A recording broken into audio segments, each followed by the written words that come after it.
ভারতের গোপন পরিকল্পনা ফাঁস, বাংলাদেশের দখলে সেভেন সিস্টার।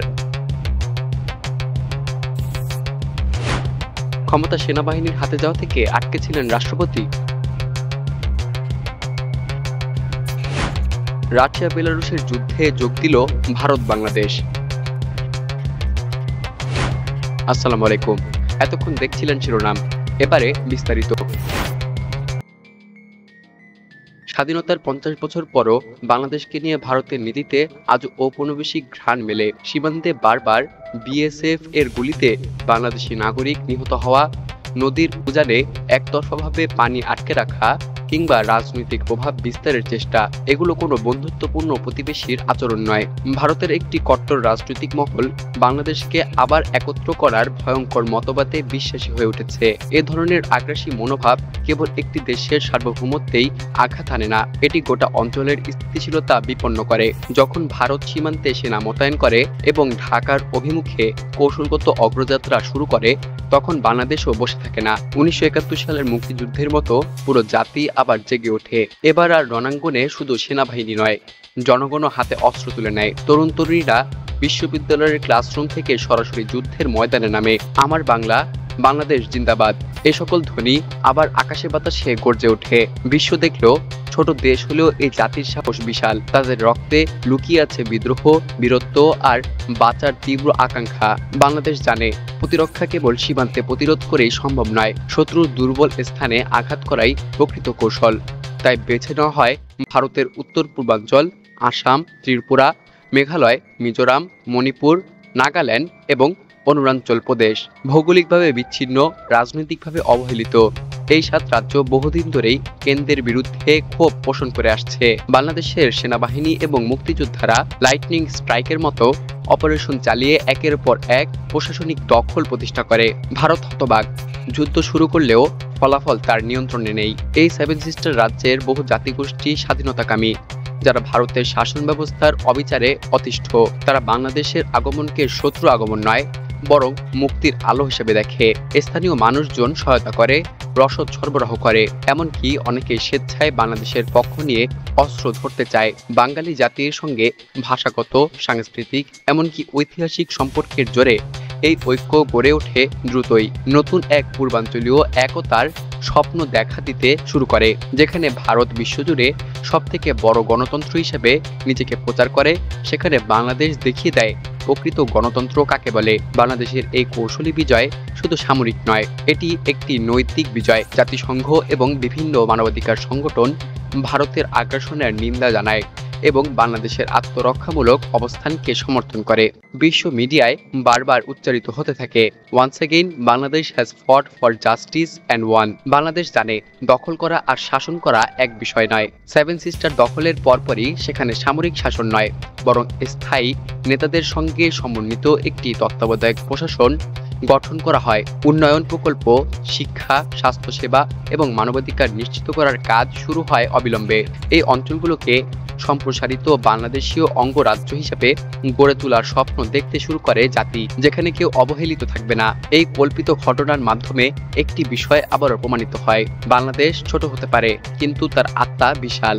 স্বাধীনতা, সার্বভৌমত্ব এবং মানুষের সম্মান রক্ষায় আমরা পিছপা নই। ভারত কিংবা যে কোনো শক্তি যদি আমাদের দুর্বল মনে করে, তবে তারা ভুল করবে। বাঙালি একবার জেগে উঠলে তাকে কেউ রুখতে পারে না। আমরা লড়তে জানি, বাঁচতে জানি, প্রয়োজনে জিততেও জানি। 1971 সালে আমরা যুদ্ধ করেছিলাম শোষণের বিরুদ্ধে। পরিস্থিতি যদি এমনই হয়, তাহলে এবার আমরা যুদ্ধ করব আধিপত্যের বিরুদ্ধে।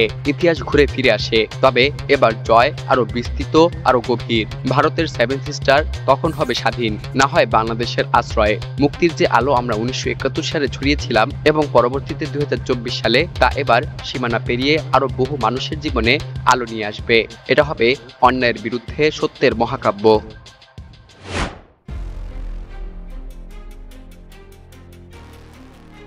2025 সালের 9 সেপ্টেম্বর রাতে নেপালে এক ভয়াবহ গুজব ছড়িয়ে পড়ে। রাষ্ট্রপতি রামচন্দ্র পোড়েল পদত্যাগ করেছেন এবং রাজতন্ত্র ফিরছে। ভারতীয় সংবাদ মাধ্যমগুলো পর্যন্ত রাষ্ট্রপতির পদত্যাগের ব্রেকিং নিউজ চালায়। কাঠমান্ডুর জ্যেষ্ঠ সাংবাদিক কিশোর নেপাল জানান, পরদিন সরকারি দপ্তরগুলোতে আগুন লাগানো হয়। পরিস্থিতি ছিল একেবারে অরাজক। কিশোর নেপালের মতে, সেনাপ্রধান রাষ্ট্রপতিকে পদত্যাগের জন্য চাপ দেন।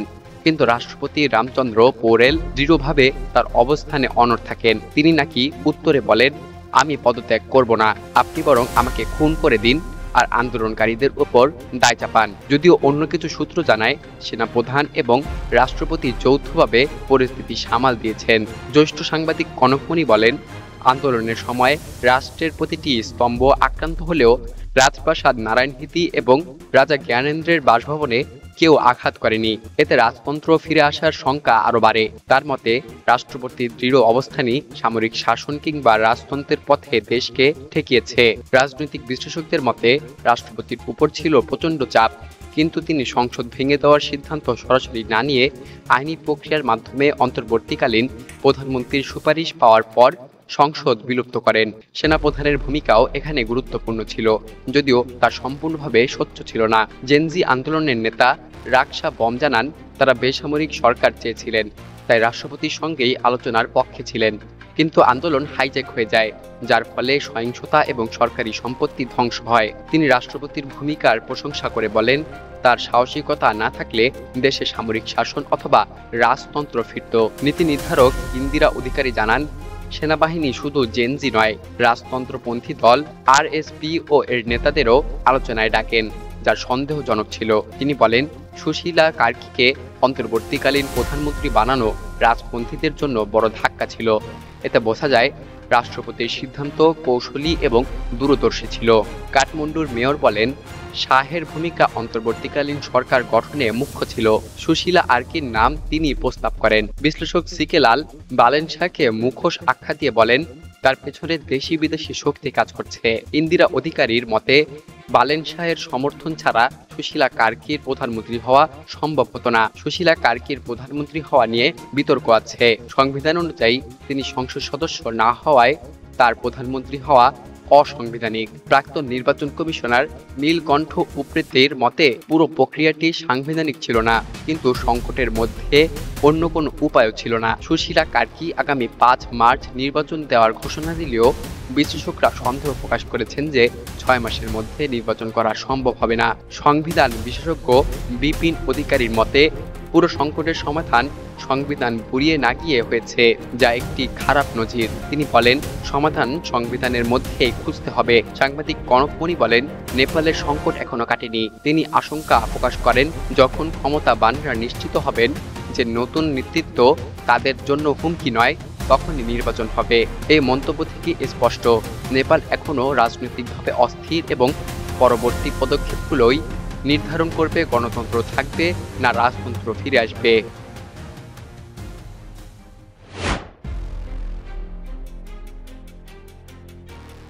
রাশিয়া ও বেলারুশের যৌথ সামরিক মহড়া জাপান 2025-এ ভারত সহ 8টি দেশ অংশ নিয়েছে। এই 5 দিন ব্যাপী মহড়া অনুষ্ঠিত হয়েছে এমন সময়ে যখন ভারত যুক্তরাষ্ট্র সম্পর্ক বাণিজ্যিক টানাপোড়েনের মধ্য দিয়ে যাচ্ছে। বিশেষজ্ঞদের মতে, ভারতের এই অংশগ্রহণ মস্কো এবং নয়াদিল্লির সম্পর্কের ঘনিষ্ঠতার প্রমাণ করে। ভারতের প্রতিরক্ষা মন্ত্রণালয় নিশ্চিত করেছে যে জাপান 2025 মহড়ায় অংশ নিতে কুমাউন রেজিমেন্টের 65 জন সেনা সদস্য পাঠানো হয়েছে। এই অংশগ্রহণের উদ্দেশ্য ছিল রাশিয়ার সঙ্গে সামরিক সহযোগিতা এবং পারস্পরিক আস্থা বৃদ্ধি করা। এটি ভারতের মাল্টি অ্যালাইনমেন্ট কৌশলের একটি দৃষ্টান্ত হিসাবেও ধরা হচ্ছে। রাশিয়া বেলারুশ এই মহড়ার মাধ্যমে যুদ্ধ প্রস্তুতি এবং আক্রমণের সময় যৌথ প্রতিরক্ষা কৌশল প্রদর্শন করেছে। মহড়ায় প্রায় 1 লক্ষ সৈন্য, পারমাণবিক বোমারু বিমান এবং যুদ্ধ জাহাজও অংশ নিয়েছে। এটি অনুষ্ঠিত হয়েছে এমন সময়ে যখন ন্যাটো এবং রাশিয়ার মধ্যে উত্তেজনা তীব্র, বিশেষ করে পোল্যান্ডে রাশিয়ান ড্রোন ভূপাতিত হওয়ার পর। তার সংবাদ সংস্থা জানিয়েছে, ভারত ছাড়াও Iran, Bangladesh, Burkina Faso, Congo এবং মালিও এই মহড়ায় অংশ নিয়েছে।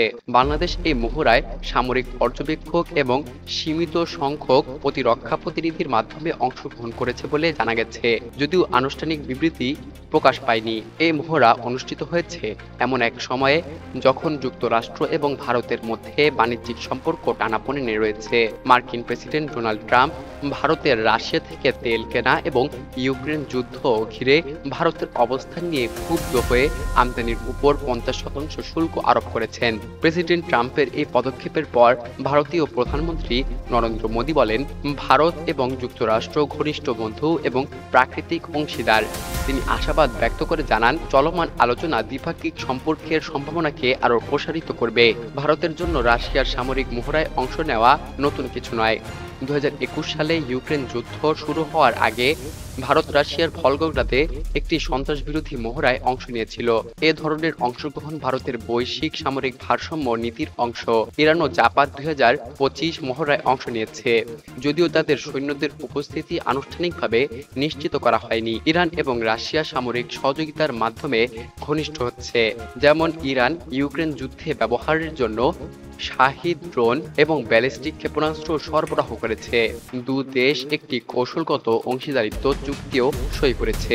মহড়ার সময় যুক্তরাষ্ট্র সরাসরি অংশ না নিলেও তারা পর্যবেক্ষক হিসেবে উপস্থিত ছিল। ওয়াশিংটনের লক্ষ্য ছিল ইউক্রেন যুদ্ধ বন্ধে রাশিয়ার উপর কূটনৈতিক চাপ বৃদ্ধি করা। তবে ভারতের এই অংশগ্রহণ তাদের জন্য কিছুটা উদ্বেগের কারণ হয়ে দাঁড়িয়েছে বলে মনে করছেন বিশ্লেষকরা। জাপাত 2025 কেবল রাশিয়া বেলারুশের শক্তি প্রদর্শন নয়, বরং এটি বৈশ্বিক কৌশলগত অঙ্গনে একাধিক দেশের ভূমিকাকে সামনে এনেছে। ভারতের মতো গণতান্ত্রিক রাষ্ট্রের অংশগ্রহণ প্রমাণ করে যে বর্তমান ভূরাজনৈতিক বাস্তবতায় বহু স্তরীয় সম্পর্কই হচ্ছে আন্তর্জাতিক কূটনীতির ভবিষ্যৎ। আজকের এক্সক্লুসিভ সংবাদ শেষ করছি এখানেই। ধন্যবাদ।